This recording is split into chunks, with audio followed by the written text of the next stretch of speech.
We are in our favourite pub and our favourite haunted pub, the Cross Keys in Tame. And the crew are all together. We'll have a little chat with them in a second. And you know when you hear this kind of intro, it only means one thing. We're on a field trip. We're going to a haunted bakery, aren't we, Ben? We are. We're going to go and see what all the fuss has been about. I heard about this place just before Christmas, and it felt it was too good an opportunity to turn down. As always, we're not a ghost hunting podcast, but I've been shown video evidence of a poltergeist. I have been told by a number of members of staff that they've been touched, they've seen things, and it has really spooked them out. So we're here to find out whether any of those stories might be true. I've just got one thing to say. I'm not sure I could work in a bakery unless I need the dough.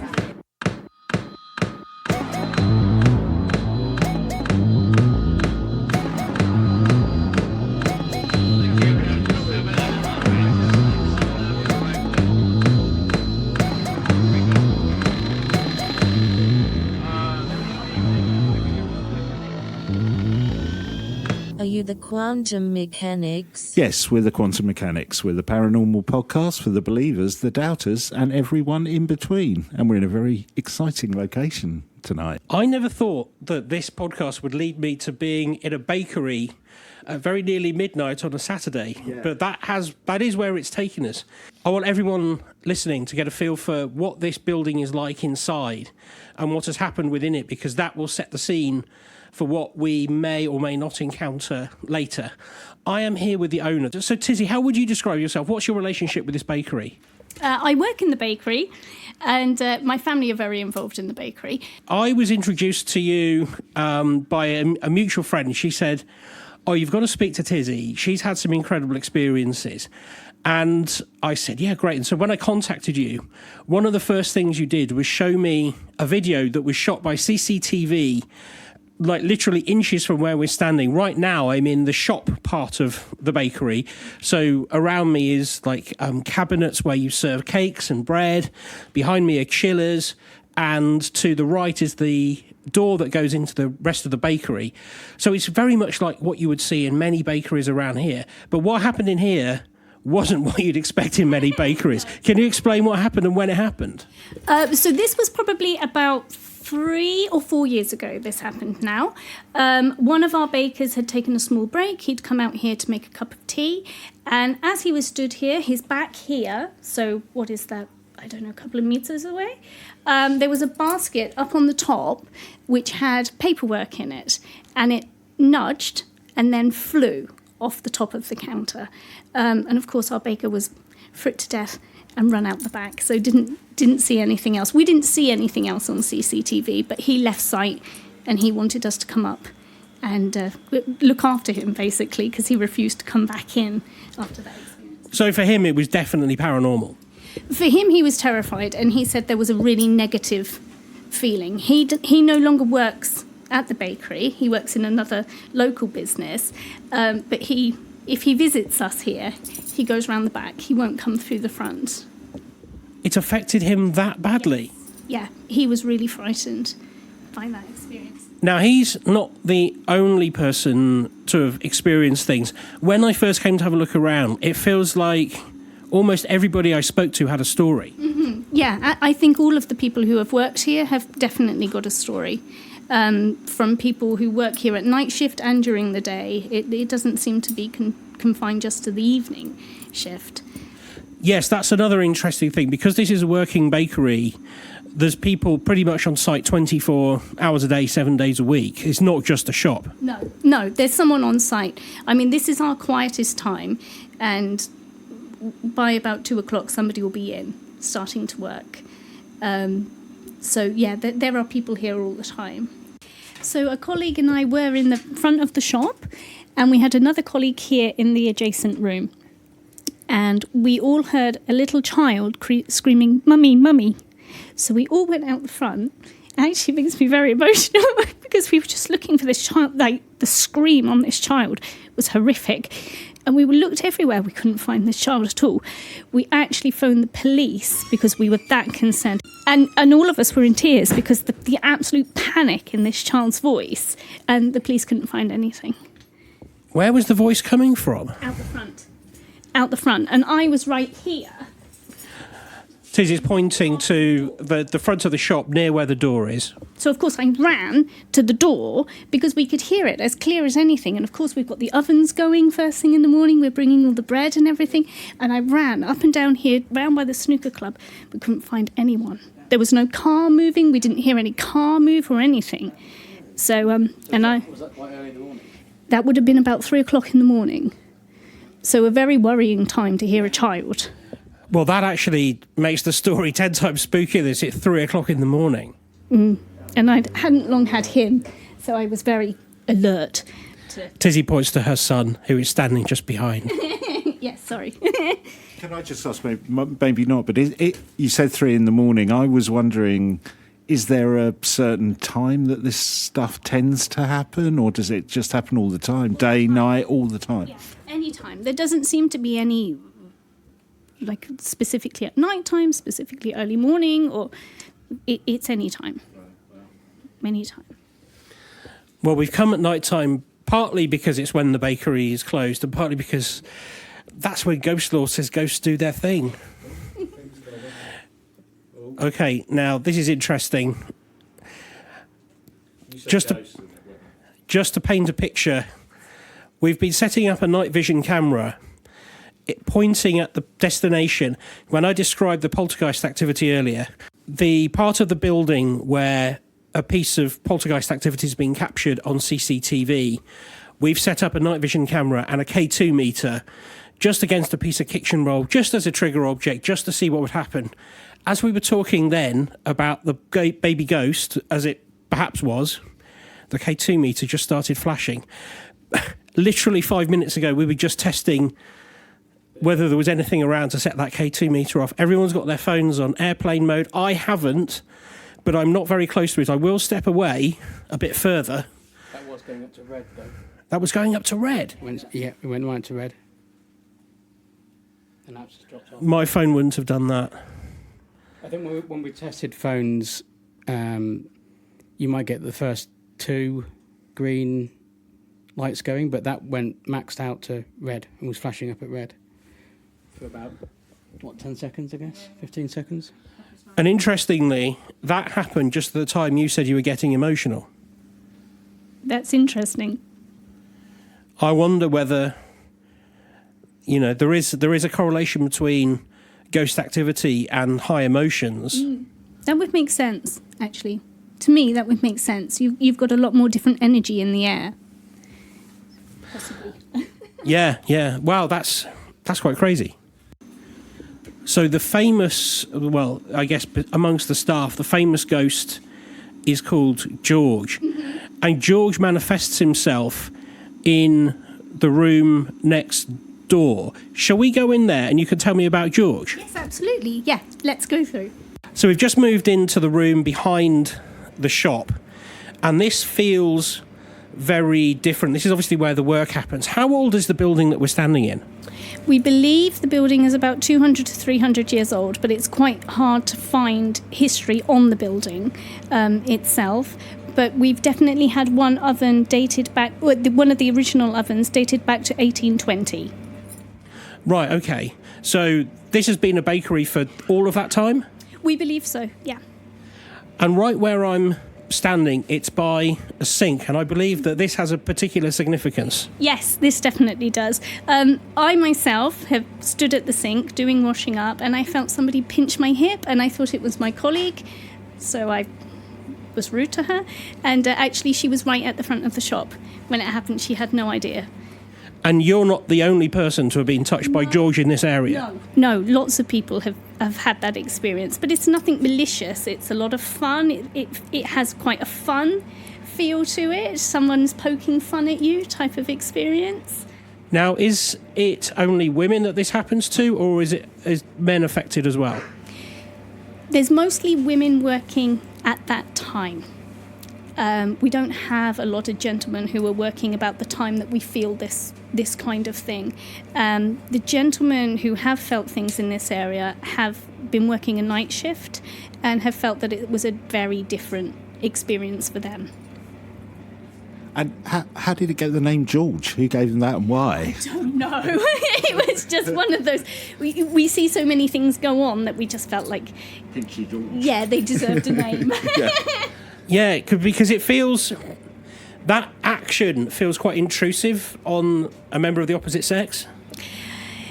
Well, I think if you put it that way, then yes, but it certainly didn't have that kind of...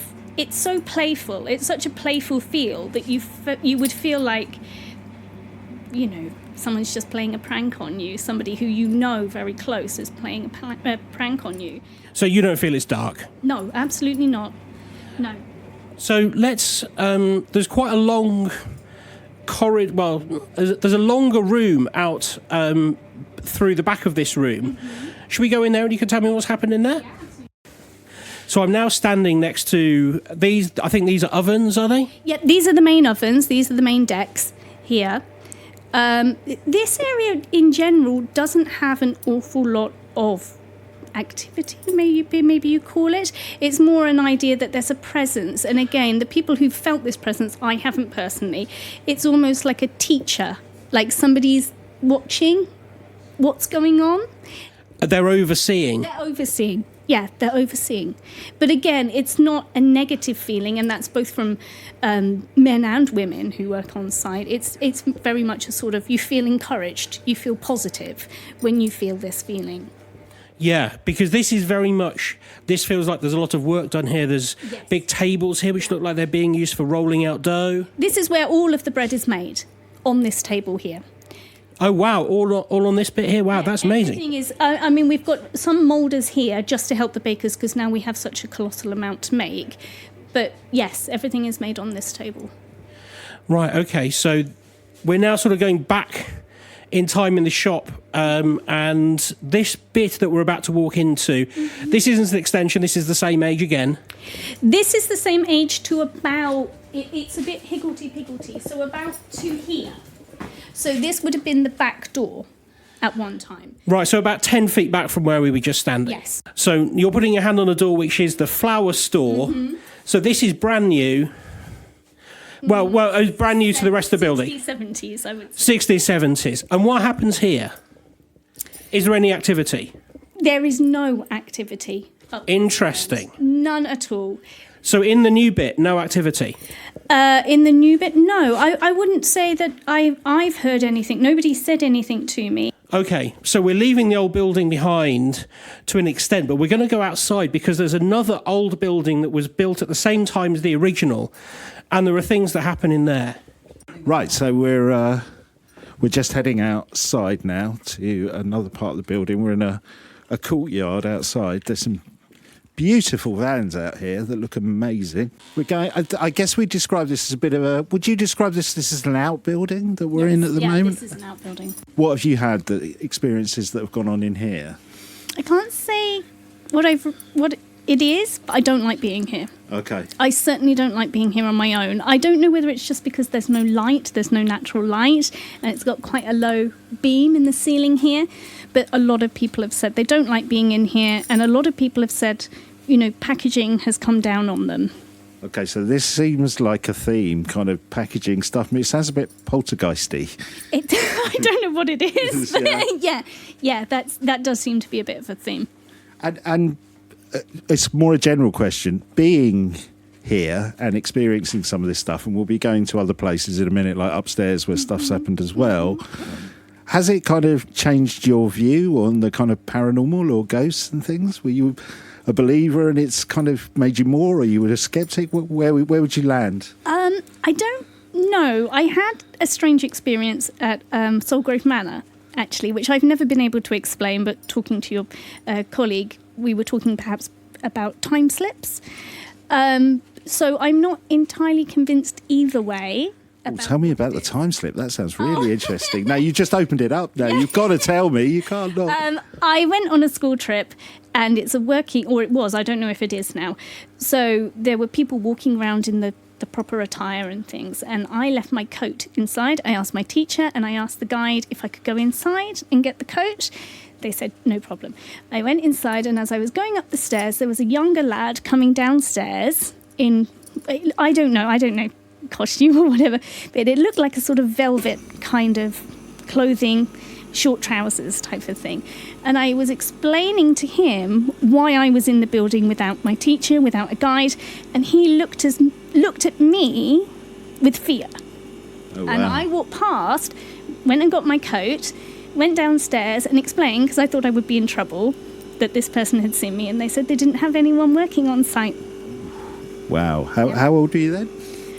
I would have been maybe 15. That must have been... What did you make of it afterwards? I just thought it was bizarre. I don't know I had any thought about it until I got home, really. Right. And we laughed about it, as teenage girls do. Yes, yeah. And but then when I got home, I thought, actually, that was quite strange. And I've carried it with me, just sort of, and I've told friends, I've told family, but it wasn't until I was talking to your colleague and he was mentioning about time slips, and I thought, I wonder if he was talking about me in his time, wow, that he'd seen this strange person on the staircase, and I'm talking about him in my time. But I don't know. Who knows? But what an amazing experience. Who knows? Okay, so we've literally only done 3 or 4 places, and it's everything's kicking off in here. Yes. Should we go back? And I'd like to ask you about, we were going to do something near the flower room, and you were like, "Oh, you can't do that there." What's going on with that? I never knew this fact that you told us as we were walking around. The only thing I asked was there were no heavy electronics that produce heat, because flour is explosive. Have you ever seen any flower explosion? No, I have not, thank God. Thank goodness. Great. Okay, well, let's move back inside, because there's still so much more to see, isn't there? Yeah. So we're before Ben's just mentioned we were just about to leave this outside building, and obviously we're joined by Trudy and Nicola, our psychic sidekicks, and there's been some psychic sidekickery going on that you've been feeling. What's going on, Trudy? Yes, so walking into the room, which I would say was an old barn, maybe a storage for hay or something like that. There was a sensation on my throat. Somebody was trying to stop me talking and pressing down into my throat area. What is this called? I can't think. Yeah, just above the bones on your shoulder blades, but right in the centre of my throat. And it was really quite powerful, sort of a choking feeling, but not hands around the neck. And then my chest started my lungs, I could feel they were not getting air into them. And that's what I felt in this room. Might also be interested to know that we have always joked that somebody actually hung themselves in there, and it was just a joke. And I don't know where it came from, but that was our joke.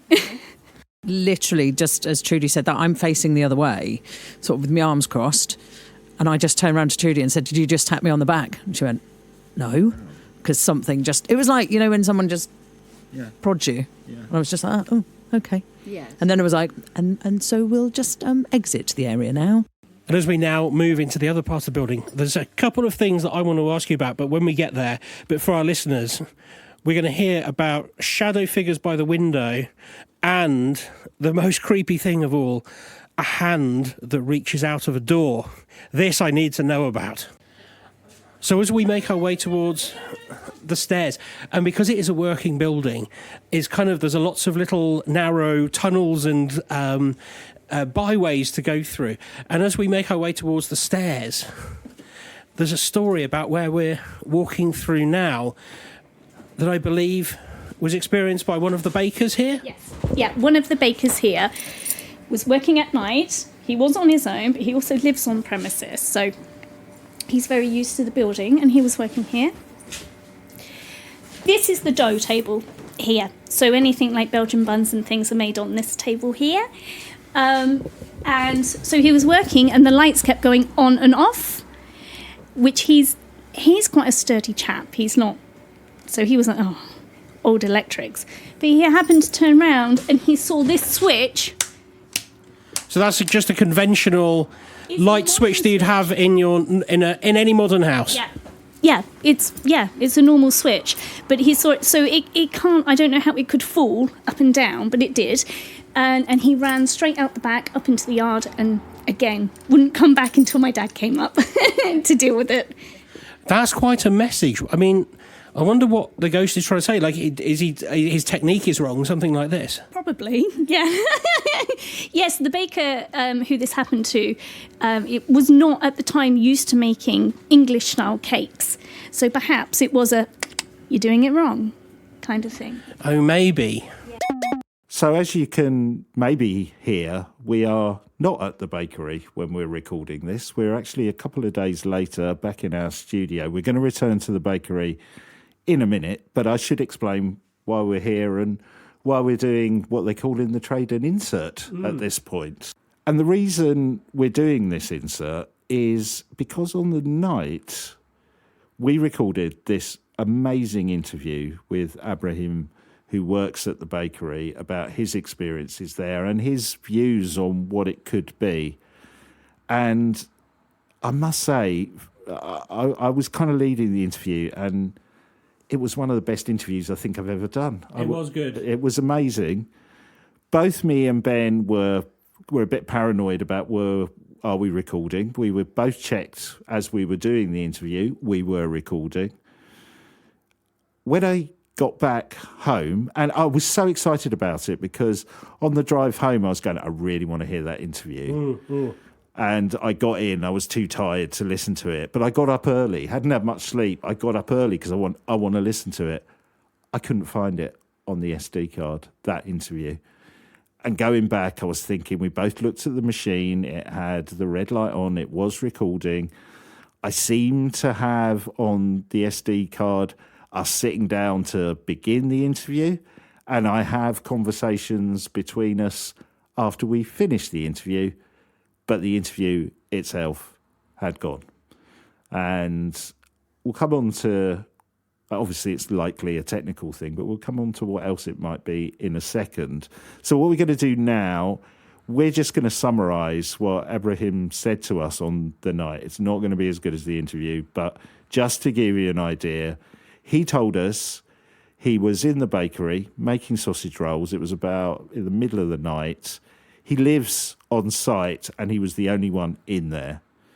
So he's working away and then he hears water from a pipe that's next to him. And because he lives there, he knows that can only be somebody running the tap upstairs. But there's nobody upstairs. So that's a bit weird. And then the lights in the bakery just started flicking on and off. He turned round, there's a light on the wall. He could actually see it moving up and down on its own, turning the lights out. He was so freaked out by this, he ran out of the bakery, managed to get himself together. He's got a deep religious faith, so he was listening to the Quran on his phone, and it gave him, I guess, the confidence, protection he felt to go back in. So we talked about this whole experience for him. He says he feels this presence often when he's in the bakery. He thinks it's a Jinn, didn't he? He said it was a Jinn. And he'd had experiences of Jinn in the past that were a bit more, I guess, malevolent. And aggressive, And aggressive. He described this presence as more of a trickster, I guess we'd describe it as, a trickster spirit. It was mischievous rather than malevolent. So, we both of us, when we finished the interview, I think you turned to me, Ben, and you went, that was amazing. There was something, I don't know if you felt this, there was almost this kind of special energy in the room while the interview was going on. That's why I was so excited about it. We were surrounded by quite a lot of observers as well. There was people sitting at the side of the room watching. Yeah. Like I said, it's probably something technical, but I keep having this feeling that, hold on, if I were a trickster spirit, a Jinn that wanted to be a bit mischievous, that is the bit of the recording I would choose to get rid of. Yes, absolutely. Yes, if I wanted to make my presence known, that would be the way to do it. part of what came up in the interview was this idea that, in his view, this, because it's a jinn, it had never been a human. And with all of the other eyewitnesses sort of talking about seeing hands and heads and things like that, that sort of makes sense. It's manifesting in lots of different ways to suit the observer in sort of in that trickstery way. Well, yeah, I agree. And in the days after, I've not been frightened by it, but I was started off frustrated at not having it, having the interview. Yeah. And that was followed by, I was just mentioning to Ben, I felt quite sad about it in a way, because it was an amazing discussion, because Ibrahim had given his time and was so eloquent and softly spoken about the experience. I just found it fascinating. I was so sad that it was gone and he'd spent time telling us about it. And yeah, if it was a trickster spirit or a jinn, I can see it being pleased with my reaction. So I've kind of rationalised it and maybe reframed it since then. And I now feel, yes, I would have loved to have had that interview recorded. But I think it doesn't take away the fact that I had this amazing conversation with Ibrahim, and that's going to stay with me. The jinn can't take that away from me. No. I suppose the one thing that I wish that our audience could get from it is the earnest nature of it, the clear honesty with which he was telling the story. Yeah. And I know we touched on it later, but the sort of there was him, and there's a 14-year-old lad, and there's Tizzy, and then there's other people that I spoke to on my first visit. They all say similar things but different. Yeah. And I think that's fascinating. Well, let's go back to that night. We've got still a lot of amazing stuff yet to come. We're going to start off with Trudy having some kind of weird feeling or encounter in the proofing room. So back to the night. So as I came through into this corridor bit, I came 2 steps in, and I had this feeling. I stood up, my chest came out, and I had a feeling, quite an oppressive feeling, but also like something had hit me, and it felt quite dark. And so I stepped back out, and I didn't say anything. Then Nicola was just outside here, and I said, "Are you going to go in there, see if you feel anything?" Because we don't like to talk to each other about it until we both experience an area. And as she walked through, I mean, as Nicola will tell you, as she walked through, she got a little bit further than me, maybe it's about 4 steps in, and then she had a feeling in her eyes of, I'd like to say sparkles or dust or something. And then she got a old tingling feeling and everything. Now we've been chatting, and that was up here. Can't see it anymore. It's all got hardboard around it, but that was where the flower. Yeah, high ceiling. But it's all bordered out, and that was where the old flower. They brought the flower through. So in the olden days, they would have put the flower through a chute, and it would have come down in here. There were some little ramps up here, so they were reaching and grabbing stuff. So, and then this side, she said there would have been a hot coals and like a fire. So sometimes it was so hot when you walked in, so you might have got that feeling of heat hitting you. And the dustiness. Yeah. What's interesting is you're getting quite a lot of physical reactions in here, probably more than other things we've done. You kind of felt presences, but you like this.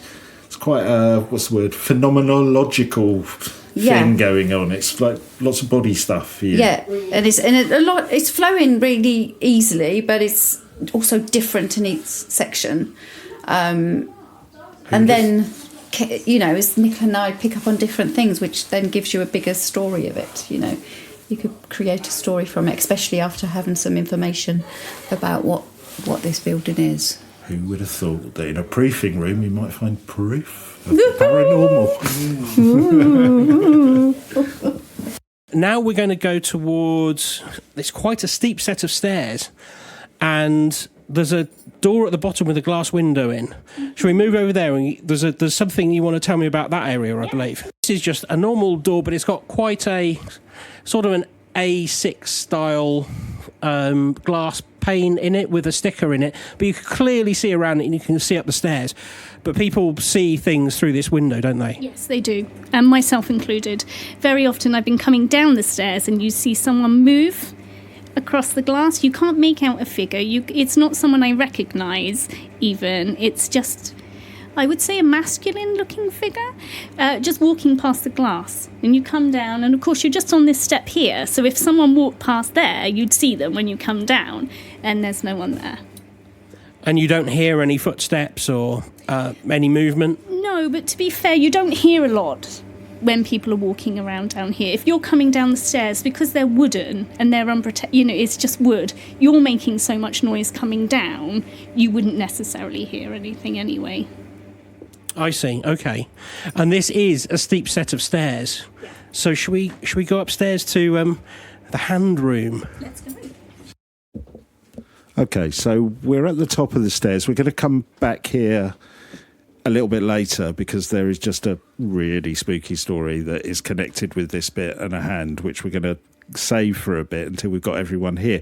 But we're just waiting for Trudy and Nicola to come back up. And Ben, we're standing at this spot, which you started to feel something, didn't we? Yeah, well, we're just standing here talking. I've got a cup of coffee in my hand, and I was near the banister by these stairs, and I can see through to the kitchen.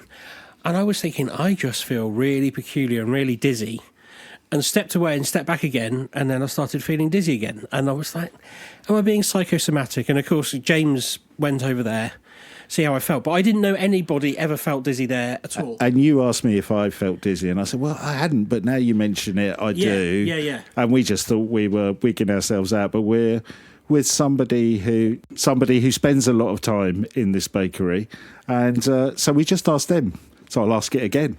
Do you ever feel dizzy? Yeah, mainly just like around there near the end of the banister. So kind of roughly where we were standing. James from the Lawmen is with us as well. He's standing by that banister. Are you feeling dizzy, James? No. He's got a very strong constitution, though, James. But we were saying, because you do spend a lot of time here, and you gave us a very honest answer when we weren't recording and said, does it ever kind of freak you out a little bit? And your answer was... Yeah. Yeah.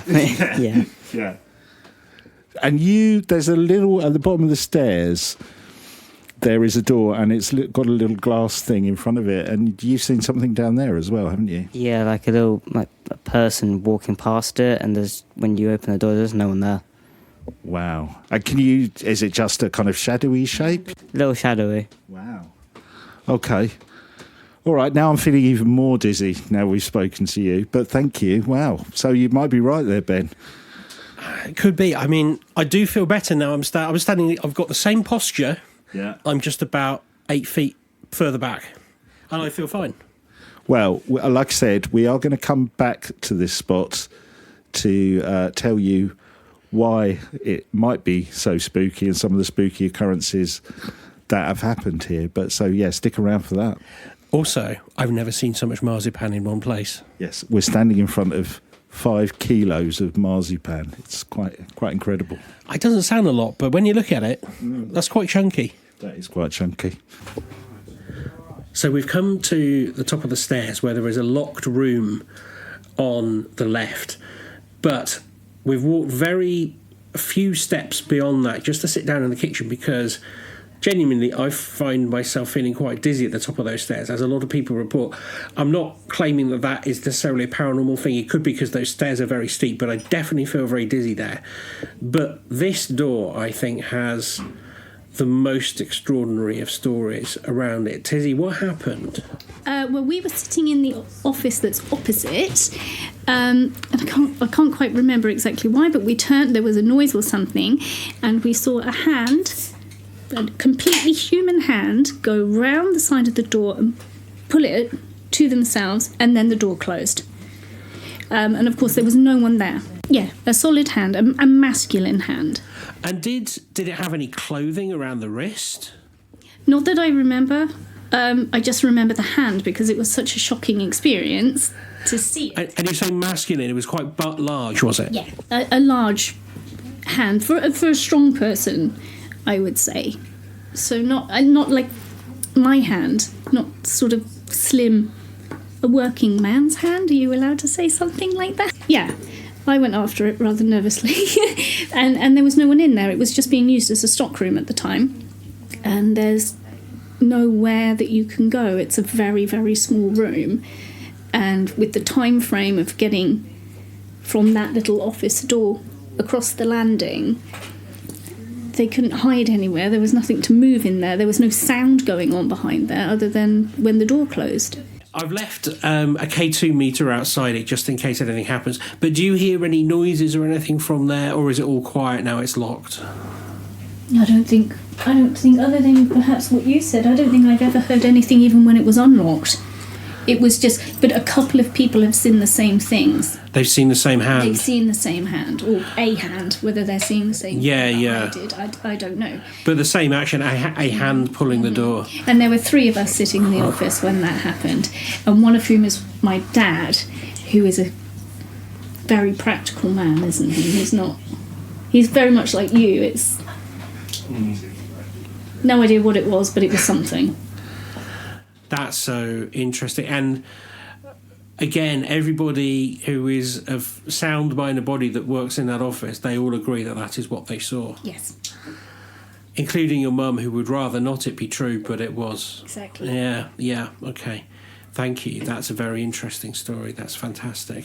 Yeah, wow, incredible, that story with the hand coming round the door. Really scary. And you can add something to this story, can't you? Yeah, a few years back, I had to go in there to put them in the washing machine, and when I opened the door, there was like a head in it. When I closed it again, it was just gone. What did the head look like? It was like a shadowy head with shortish hair. I can remember it perfectly, basically. Wow. So this is another one of those moments. You must have been terrified by that. I would have been. Yeah, it was a bit spooky. What did you do? Just went back in here. I didn't put it in the washing machine, too scared to go back in there, and I don't like it in there. Hate it. I'm not surprised. It can just stay dirty rather than using the washing machine.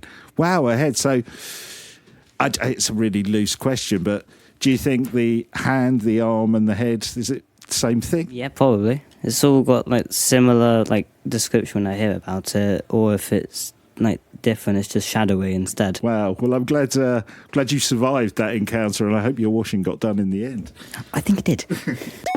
So we are back at the Cross Keys after spending the night in the haunted bakery, with incredible stories and stuff. So we thought we'd come back here, not just because we can have a pint while we have a discussion, but so we can, reflect on the evening that we've had. Now, firstly, I just want to say thank you to everyone at that bakery who looked after us so well, was so welcoming and nice to us, and really openly shared their stories with us. So, yes, thanks to all those people who really looked after us. And that's the first time we've had a younger person tell a ghost story on the pod as well. Yeah. Which was... I found that kind of remarkable, the honesty and earnestness that you get from somebody who's just telling it as it is. There's no sort of, backstory or reason to why they're telling us it. It's just, this happened. Yeah. Really unusual. But it's an unusual place. I think that's because it's a working bakery, and it's unusual for us to be in a working bakery. Yeah. But it also, who felt that there was anything odd in there? Trudy and Nicola, you did. Yeah, definitely. I know we talked about it while we were there, but we weren't recording at the time. There was that bit by the door where the hand was supposed to come round, which was a really chilling story. Yeah, we had some vibes while we were standing there, and we couldn't quite work it out. And then we heard the other stories from people who either live or work or spend a lot of time there. But you got a bit of a vibe from there as well, didn't you? Well, I went up the stairs first and got to the top where the landing bit outside the door, and straight away, coming up the stairs, I had a dizzy feeling, and stopping at the top of the stairs, I felt very dizzy. And then and Got then Nicholas it was stand there. Yeah, and when you stood just kind of at that wall at the top of the stairs, you just got that really odd feeling like something was happening above your head, you know, and like it was spinning above your head, and it just kind of made the top of your head feel very odd. Well, there was that story of a head in the washing machine that was spinning. Maybe you were picking up on that. Maybe that's what it was. That's like it was going round and round. Was spinning. Yeah. but you know, I didn't know that you were going to say that, and I felt odd. And in that particular, when we were talking there, you weren't around when I had that piece, and then I said to Tizzy's son, "Do you ever feel weird here?" And he went, "Yeah, I feel dizzy." And like, it's typical younger people. He wouldn't have told me had we not asked. But at the same time, I was like, "No way, I didn't." Honestly, I didn't. I had no idea that that's what people felt there. But then we did try and do a control with James, and you didn't feel anything there, did you? I spent quite a bit of time just sort of stood there at those points. I didn't really feel anything for a while. After a little while, I must admit, I did feel a sort of a bit of a twitch in my eye. You know, when you're quite tired and you sort of get a bit of a twitch in your eyeball, and I felt that. So that sort of made me think that maybe there was potentially something to do with infrasound. There was a lot of machinery obviously in there. It's a bakery. Yeah. There were a lot of refrigerator units that were kind of kicking in and kicking out, as you'll no doubt hear from the recording, and those were often in the places where people felt they had experiences. Particularly in that storeroom area. Yes, out the back, yeah. Well, we were in there for like a minute before it suddenly kicked in and we all jumped. Yeah. And from when we've done stuff on infrasound before, there is that thing about long corridors, low ceilings, being almost the perfect environment to produce, I don't know what the word is for it, but to create that infrasound frequency. So yes, that could be a possible non-paranormal explanation for what people are sensing and feeling there. Yeah, I mean, there is a universal, from everybody in there, universally accepted that something is going on in there. And some of the stories are very specific and some of them are very general, like, oh, there's a bad feeling in here, there is something. And then there's these very specific stories, oh, there's a hand, or somebody touched me. But to use the infrasound hypothesis for a moment, infrasound can make you hallucinate those things. James, you were bringing up earlier, can make your eyeballs move. Yes. And that causes hallucinations. Yes, exactly. And I think that point on the top of the stairs where we all felt at least something was when they talked about the window, which was at the bottom of those stairs, where they would occasionally see figures walking past. And that's the same spot that's right next to the hand door, or the hand room, as I think we dubbed it. Yeah. And the dizziness bit at the top of the stairs, it was definitely, whatever you think it was, there was definitely some sort of hot spot or cold spot, probably more appropriately. Yeah. Yeah, that's true. And that bit at the top of the stairs is also where the old building meets the new building. And it was you that pointed it out, Trudy, earlier on in the walk around, when Tizzy was showing us the light switch that had gone on and off, which was obviously on audio you won't know this, but it's a normal light switch as we said, but it's quite high up the wall. You have to reach your hand up to touch it and move it. That is on the cusp between the old building and the new building, and you could infer without any sort of scientific knowledge, but just a general, like, that would make sense, where the old building finishes, which is full of the machinery and full of those smaller corridors and lower ceilings, going into the newer bit, which is probably less well constructed. You might find that there is a sort of a standing wave or a wave which is concentrated where those two buildings join. That would make sense. Although the story of the lights going on and off is quite compelling in a way outside of infrasound, because it's like unless you're hallucinating that, which from the interview I didn't get that vibe from. No. So that was the bit that made me think everything else could be that, but that's quite an extreme reaction if it is infrasound. It is, but in the Baker's story, the thing that is the most compelling for me when I was listening to it, because I was obviously sitting next to you when you were interviewing him, was him talking about how his skin went into goosebumps. Now, that is also something you get from infrasound, because it acts subconsciously on you. It's not like you're seeing a monster and whatever, and then you could use your own sort of experiences to back that up with something, you're filling in to make the story what you think it could be. But I don't know, that's just, we're looking for explanations that aren't paranormal. It is quite possible that this is one, but would it make you see a head in a machine? I mean, with hallucinations possibly, but it does seem less likely. That does seem less likely, but I don't know. Yeah. The thing with the light switch as well was the fact that had it been one of those old-fashioned sort of sticky out light switches, you could understand that maybe if there was that kind of vibration that it would move. But we all stood there and watched her switch that on and off, and it was a proper clicky. Yeah, it is. So there's no way that was just being affected by, that kind of thing. It was a physical, you had to push it, So I think if that were to start happening and you were stood there, you'd know it was more than just vibrations. And I think it's worth saying, we talked to 3 people tonight who'd all experienced things while being there. But there's a whole load of other people we didn't speak to who've also had incidents there. So something is going on, whether it's paranormal or non-paranormal, there's something going on there. That's right. And I did speak to those people when I did the recce. That was the sort of the precursor to going. And everybody who was working in that baker's area near that wash station where George is makes his presence known, they all had a story about him. Yeah. And that, I think, is unusual. I didn't encounter anybody who said, no, I've never seen anything. That I think is unusual. But, we all said the same thing when we got back here to the Cross Keys, when, not just because we've all got a pint in our hand, we all went, I feel far more relaxed just being back here. Yes.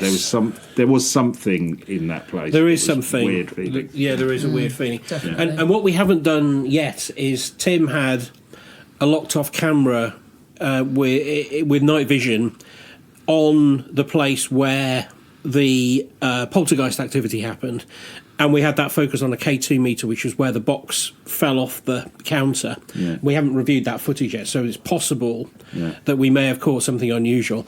And earlier on in the evening, we did have that K2 meter move when Tizzy was telling us about the unusual experience with hearing a child outside the front. And she, if you remember in that conversation, she said she was feeling very emotional. Actually looked like, she was almost tearful. And that's when that meter went off. And that, it's quite possible that there was a 5G communication going through. It's possible. I mean, we tested it. It doesn't look like it is, but I can't rule it out. But also, it's an odd coincidence. Yeah, definitely. Well, I don't know about everybody else. It was really weird experience. And once again, I just want to say, everyone who looked after us at the bakery and told us their stories, it's amazing. It was really interesting being there. I don't know. Yeah, definitely. Yeah. I definitely think as well, and again, when Tim looks at the footage, it'll be interesting to see, because when at one point you were stood talking kind of in that middle bit by the wash station, I was sort of stood at the back bit, and I could have sworn we had obviously the kitchen roll with the paper cup on the top, and I had to go and look because I'm sure that I heard that cup. The paper coffee cups. I could have sworn that I heard that hit the floor.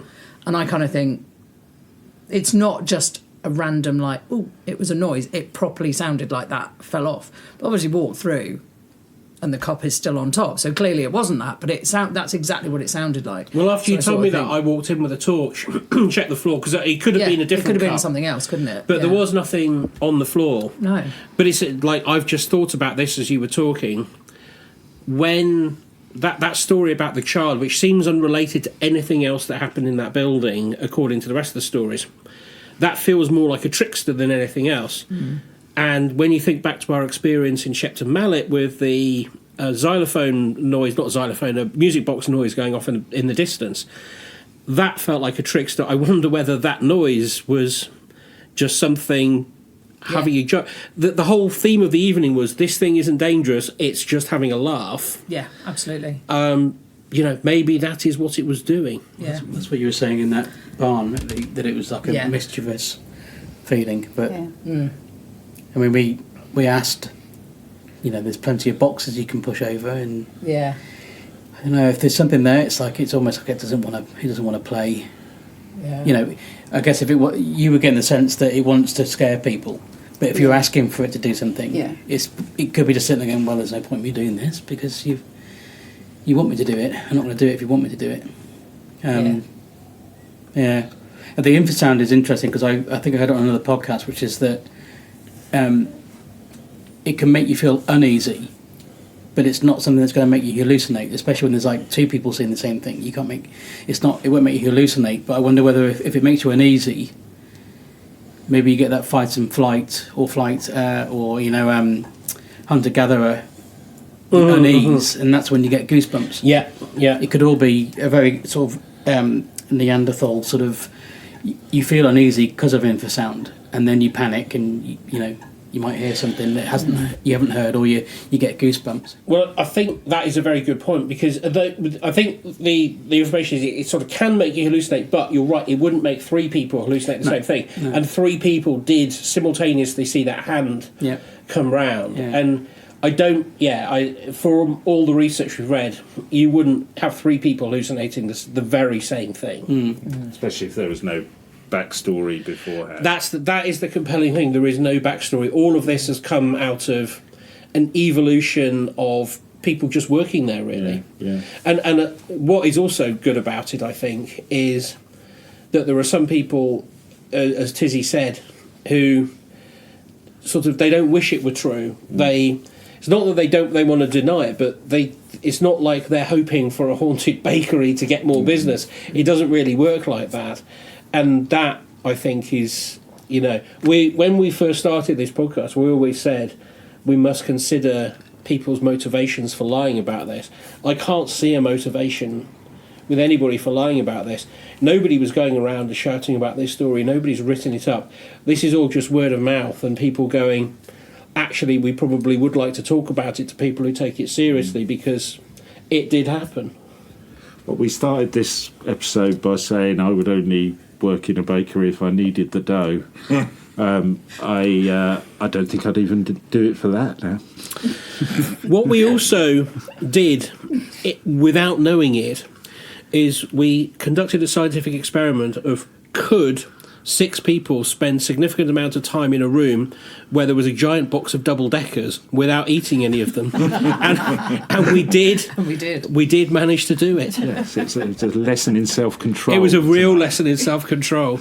And I will tell you, I do love a double-decker. Yeah, well, on that note, thank you, all of you, for coming out. Well, hardly on the road because it was literally down the road, but it was good to get everyone together. Thanks, Nicola and Trudy, our psychic psychics. Thank you. See you next time. Thanks to James from the Lawman for joining us. Thanks for having me. Tim, thank you. Thank you. And thanks from both of us. Thanks from both of us, yes. It's good night from him. It's good night from me. Good night. Bye. I did have a load of bread puns ready. Oh, do you want to do your bread puns? Come on, we're still rolling. Well, But do you really need? I think I do. I think I need to prove myself. To be honest.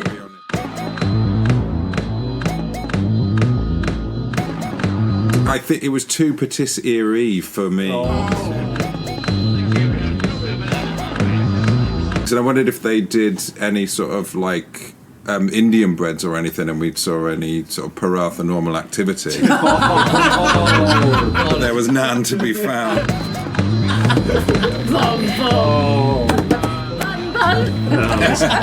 Let's quit while we're ahead. Are you the quantum mechanics? I'm on a roll here. That's funny.